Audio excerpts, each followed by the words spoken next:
Ma vado in cerca di un buon business, sa? E perché non ti compri la fondana mia? E tu te la vendi? Eh sì, un giorno o l'altro mi devo ritirare, capisci?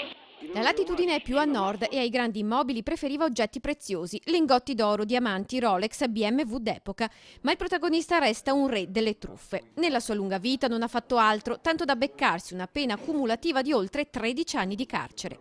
Loris Pegorin, trevigiano di 67 anni, vanta parecchie decine di raggiri messi a segno in tutto il Veneto con qualche incursione oltre confine. Gli investigatori trevigiani sono riusciti a fermare e ad ammanettare il latitante che ora si trova rinchiuso nel carcere di Santa Bona, sabato in autostrada all'altezza di Vittorio Veneto, dopo un pranzo luculliano e raffinato a Cortina, città che amava frequentare. A tradirlo stavolta un'affettatrice Berkel del valore di oltre 12.000 euro, pagata all'ignaro venditore con assegni scoperti. La sua firma.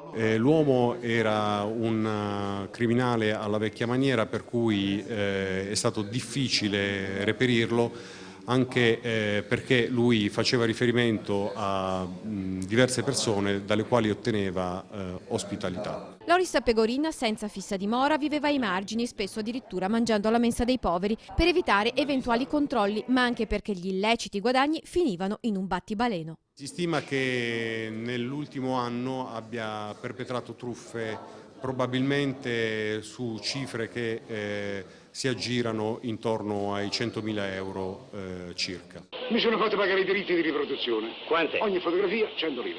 Io ne ho fatte 3. 300 lire. Ma hai ragione, poi, sa, dopo. Sembra niente, ma la mia fondana è fotografata 1 migliaio di volte al giorno.